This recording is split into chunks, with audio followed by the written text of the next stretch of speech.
যে টিমটি 250 run plus করতে পারে না ওডিআই ফরম্যাটের মতন একটা ফরম্যাটে, সেই টিমটি কিভাবে চ্যাম্পিয়ন্স ট্রফিতে খেলতে পারে? এইরকম ছন্দ পতনহীন এক ক্রিকেট বাংলাদেশের। তারা পরপর 2টা ম্যাচ আগে ব্যাটিং করলো এবং এই 2টা ম্যাচে তারা 240 রানের নিচে করলো।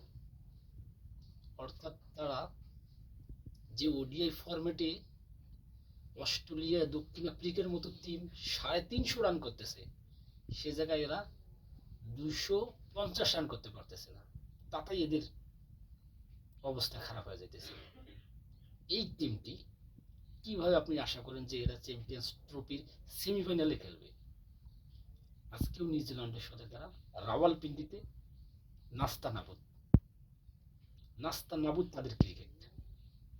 236টা রান মাত্র। আজকে দলীয় ক্যাপ্টেন নাজমুল হোসেন শান্তর রান আছে, জাকির আলী অনিকের রান আছে, রিশাদ হোসেনের শেষে রান হচ্ছে, তানজিদ হাসান তামিম 24কে 25 করছে। এই হচ্ছে তাদের ব্যাটিং অ্যাভারেজের রানগুলো। আর বাদ বাকি যে খেলাগুলো আছে, মেহেদী হাসান মিরাজ আজকে তাহিরুদ্দিন রান করতে পারেনি, কিন্তু আমাদের অভিজ্ঞ মাহমুদুল্লাহ রিয়াদ, মুশফিকুর রহিম আর চলে না। মুশফিকুর রহিম আর চলে না মার্কেটে। তারপর আপনার তার অভিজ্ঞতার কথা বারবার বলতেছেন, তাকে আবার খেলানোর সুযোগ দিতেছেন। ছন্দপথহীন এক ক্রিকেট বাংলাদেশের, সত্যি লজ্জাজনক। এই ক্রিকেট বাংলাদেশের সত্যি লজ্জাজনক। পরের ম্যাচ পাকিস্তানের সাথে। আমাদের আর সেমিফাইনালে যাওয়ার কোনো ধরনের আশা নেই, সাথে পাকিস্তানের কোনো ধরনের আশা নেই। আমরা যে আশা নিয়ে, যে প্রত্যাশা নিয়ে আমরা বড় বড় কথা বলে, প্রেস কনফারেন্সে বড় বড় কথা বলে আমরা চ্যাম্পিয়ন্স ট্রফির মাটিতে গেছিলাম, পাকিস্তানে গিয়েছিলাম, সেই আশা আমরা রাখতে পারিনি।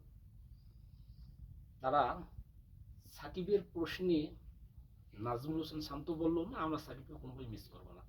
এক সাংবাদিক বলছিল, আপনারা কি এই চ্যাম্পিয়ন্স ট্রফিতে সাকিবকে মিস করবেন? সে বলছেন আমরা সাকিবকে মিস করবো না। তাদের বড় বড় কথা, কিন্তু তারা কাজের সময় সবচেয়ে ছোট। তারা কাজ করে দেখাতে পারে না, কিন্তু বড় বড় কথা বলতে পারে। প্রেস কনফারেন্সে এসে তারা উড়াধুরা কথাবার্তা বলে, কিন্তু সেই অনুযায়ী তাদের কাজ হয় না। লজ্জাজনক।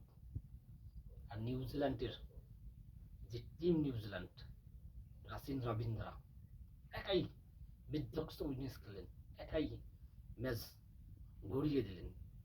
লাথাম, ফিলিপস অসাধারণ ব্যাটিং। চ্যাম্পিয়ন্স ট্রফির গ্রুপ এর পর্বে ভারত এবং নিউজিল্যান্ড তারা অলরেডি সেমিফাইনাল কনফার্ম, এবং টিম বাংলাদেশ এবং পাকিস্তান তার ঘরের মাটিতে আছে, তারা ঘরের মাটিতে রেস্ট করতেছে। বাংলাদেশ, তোমরা চলে আসো, তোমাদের আর কোনো দরকার নাই।